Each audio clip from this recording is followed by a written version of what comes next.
Here is CNN admitting that Kamala Harris is actually more unpopular than ever. I would just say that if you want a messenger to go against Donald Trump, you could do far better as Democrats than Kamala Harris. What are we talking about here? Well, let's take a look at her net favorable ratings nationwide. You know, back in October of 2024, she was at -5 points. Not exactly great, but pretty close to the zero mark, right? Pretty close to even. But now, down under she goes. She's at -13 points. That's an 8-point drop. Since the general election among the overall electorate, she is not well liked at this particular point. The American people, they don't want this. They don't want her. And get this, she's 37 points underwater with independents. If you can't win independents, you can't win the election. And the bottom line is, with those in the center electorate, those who are the most up for grabs, she is way, way, way underwater. She is definitely swimming with the fishes. It's interesting, Michael. What do you make of that? Because Kamala Harris is kind of she's been out of the spotlight until recently. Now she's, of course, trying to promote her book. But I suppose a lot of Americans have had time to reflect on what she was like as vice president, what she was like during those 107 days while she was trying to run an election campaign. And they've realised she wasn't a good candidate. No, look, and a lot of people think to themselves, who was signing all those pardons when Biden was president? What was she doing there? People look back, I think, now on the last couple of years of the Biden presidency, you think that was just who was running the country. So what we know is this: Who was she in was charge of the border? disastrous on borders. Hey? Well, exactly to your point, the border czar, then pretending she wasn't the border czar, Donald Trump gets in and he managed to seal the border. Correct, which I must say is an extraordinary achievement. Would she have bombed the nuclear facilities in Iran? Of course not. Would she have had a relationship with Putin where she would have tried to settle the war? And despite Trump's best efforts, if he wasn't able to settle it, no other candidate would have been able to settle it. Would he have been able to build a stronger relationship with Israel, the only functioning democracy in the Middle East? Would he have settled these other wars that he talked about, whether it's 4, 5, 6 or 7? Would she have been able to do any of that? I mean, she was a joke candidate that had no particular views on any subject except, we've got to be more woke. So she would have been a disastrous president. The independents, who are neither, one or the other, looking at her saying, she's not a serious candidate, she can't run next time. If she does, we're not going to vote for her, and which means more likely than ever that Gavin Newsom is going to step up and be the Democratic candidate. Looking at other candidates who have been unsuccessful, Hillary Clinton, she's gone on MSNBC insisting that we have to stop demonising each other, only to then go on and say that most of the violent political rhetoric in this country is coming from the right. Listen to this. We have got to stop demonizing each other. Exactly. Yeah. Now, I think most of that right now in our country's history is coming, from the right, coming from people who want to dominate. They want their point of view. Writing out slavery from history, that doesn't make it go away. We have got to stop with the finger pointing and the scapegoating. I mean, you can't make this up, Michael. I mean, words fail me whenever she appears. Let's look at this simple example. When Charlie Kirk, a great American hero, is assassinated, the supporters of Kirk peacefully mourn his passing. When Floyd was killed, the American left riot and burn cities in Portland, Oregon, and elsewhere. She talks about finger pointing. I mean, again, this is just delusional. Yeah. Some of these Democrats are just delusional in the way they look at America. They need to get out more, talking to more working class people. There's a reason that Trump won the election. There's a reason that Vance is favourite to win the next election. The Democrats are no longer appealing to the working middle class, the working class in America, who want peace, they want law and order, they want safe cities, they want secure borders, they don't want crime, they want employment, they want jobs. They do want America first. So all of these things Trump's talking about is why he got elected and why Vance will probably get elected. And for Hillary to sort of talk about the fact that it's the right, I think she means she can't mention Donald Trump's name, but when she says all these people who are trying to take control, I think she means Donald Trump. Yeah. Well, he beat her and he beat Harris. And I think America, despite whatever arguments you might have with Trump over things, Sure.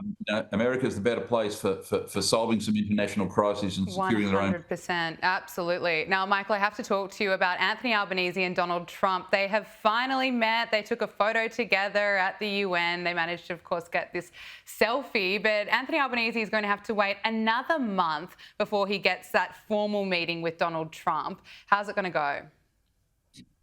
Well, it could be a draw, or it could be spectacularly bad, depending on the day.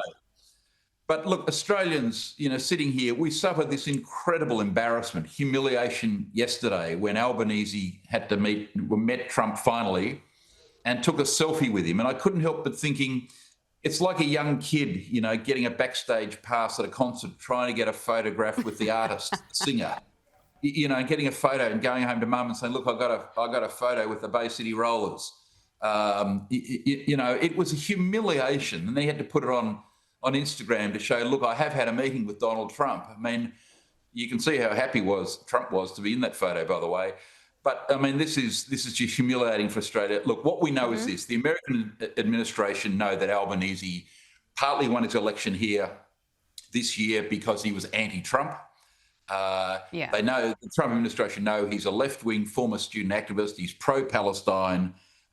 He's heavily all on renewables, et cetera, et cetera. They know that the Australian ambassador, Kevin Rudd, has been a major critic of Trump, calling him a threat to democracy, et cetera. I mean, the American administration know that this Labor government in Australia is very opposed to the American administration and everything they're doing, or nearly everything they're doing. And I think that's why Trump's kept him waiting. Of course. Let's just hope for Australia's sake that the meeting isn't cancelled on the morning.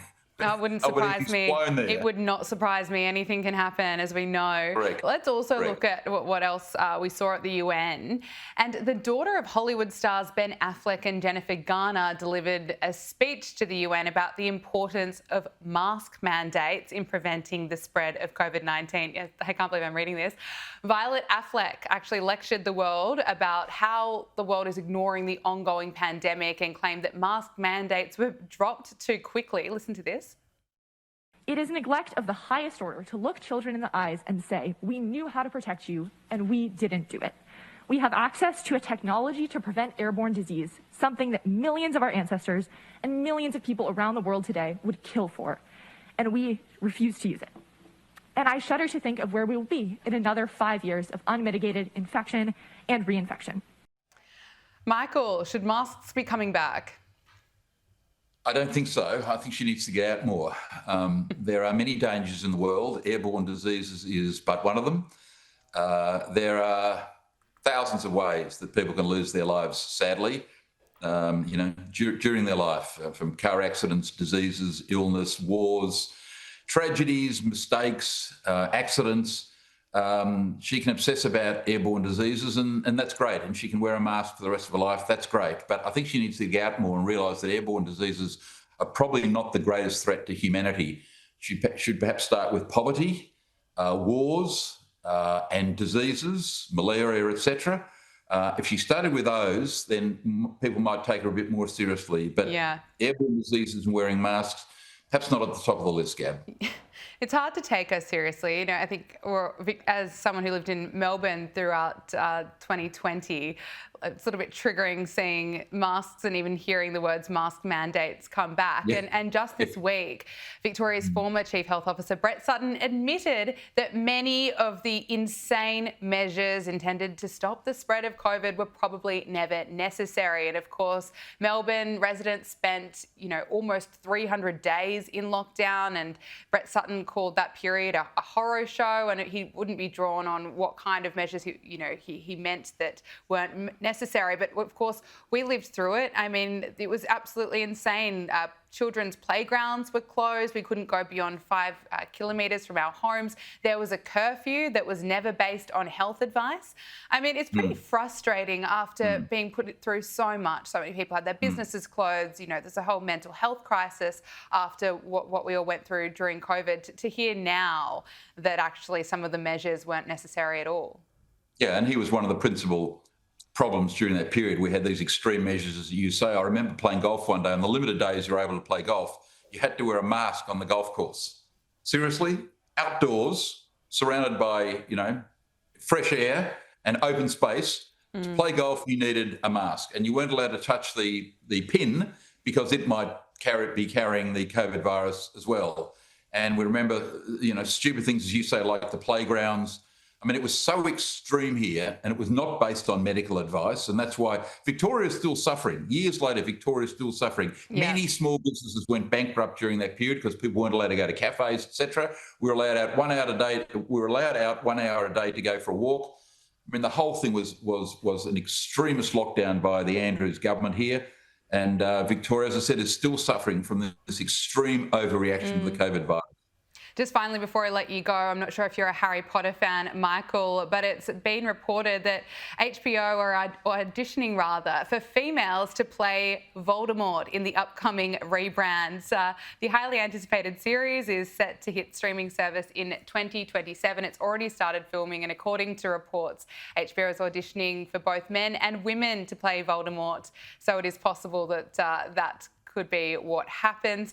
I mean, what is it with all these woke remakes, Michael? Or what are your thoughts? Are you for this? No, well, they don't work. I mean, you can't tangle with the greatness of film history. These were great characters, great stories. They live on, and these remakes where they're trying to contemporise them don't work. They destroy the magic of these great theatrical performances. So I think this is ridiculous to do this. These things don't work, by the way. People look at these things with derision and think that's just absurd. So it'll be money down the drain, and thank goodness we're not putting any money into these new productions, Gab. Michael Kroger, thank you so much. Really appreciate your time today.